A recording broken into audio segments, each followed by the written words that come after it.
Shalom, pemirsa yang diberkati Tuhan. Bertemu kembali dalam seri pelajaran Sekolah Sahabat. Sebelum mendengarkannya, mari kita terlebih dahulu berdoa. Bapa kami yang di surga, terima kasih ya Tuhan untuk berkat penyertaan Tuhan. Ya Tuhan, di sini kami akan mendengarkan firman-Mu. Biarlah kiranya Tuhan memberkati kami supaya firman-Mu menjadi kekuatan kami dan menguatkan iman kepercayaan kami hanya semakin lebih dekat dengan-Mu. Terima kasih ya Tuhan, hapus segala dosa kesalahan kami. Dalam nama Tuhan Yesus kami berdoa. Amin. Pelajaran Sekolah Sahabat Jumat 12 Mei 2023 dengan pendalaman. Penyembahan kepada Allah adalah pusat dalam tulisan kitab suci dan selalu menjadi pertikaian bagi manusia dan umat Allah.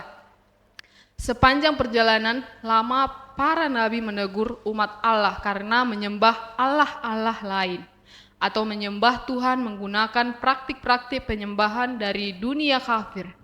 Konflik antara menyembah Tuhan atau menyembah Allah lain adalah bagian dari pusat konflik alam semesta dan datang disertai dengan mengabaikan hukum Tuhan. Penyembahan membahas aspek paling mendasar dari keberadaan manusia.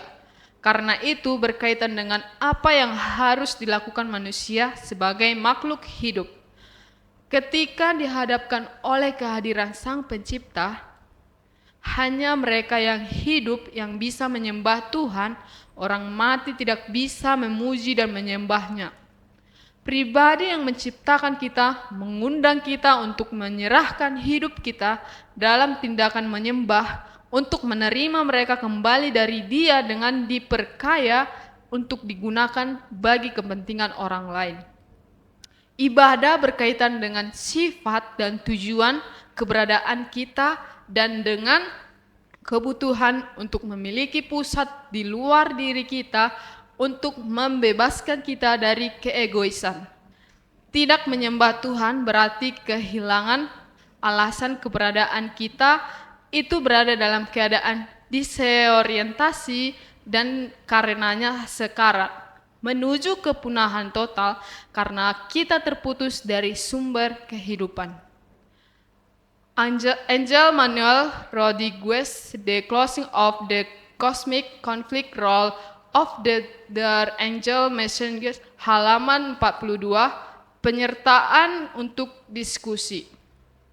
Lebih banyak tentang gagasan mengapa dalam dunia yang telah jatuh diciptakan oleh Tuhan tidak cukup Mengapa kita juga membutuhkan janji penebusan? Pikirkan beberapa pengalaman di mana Anda jelas melihat kuasa Tuhan bekerja dalam hidup Anda, yaitu dengan cara menunjukkan cinta Tuhan kepada Anda secara pribadi. Dan kemudian memikirkan fakta bahwa ini adalah Tuhan yang menciptakan seluruh alam semesta. Dan kasih Tuhan ini cukup untuk peduli dengan hidup Anda. Mengapa kenyataan ini juga tidak hanya menghibur tetapi juga merendahkan hati?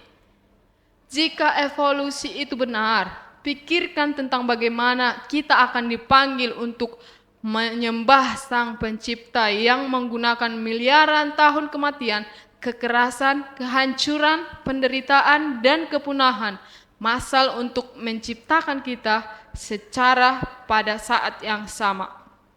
Memberi kita sepenuhnya cerita yang berbeda dalam kitab Kejadian tentang bagaimana kita diciptakan. Namun kita seharusnya menyembahnya. Menyembah Dia untuk apa? Apakah karena berbohong kepada kita selama ribuan tahun tentang bagaimana kita sampai di sini untuk memulai? Tuhan kiranya memberkati kita. Mari kita berdoa.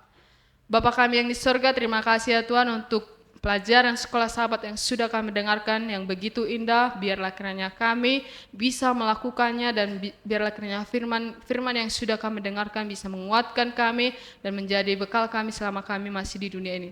Terima kasih ya Tuhan, berkati kami sepanjang malam hari ini, hapuslah segala dosa kesalahan kami dalam Tuhan Yesus kami berdoa. Amin.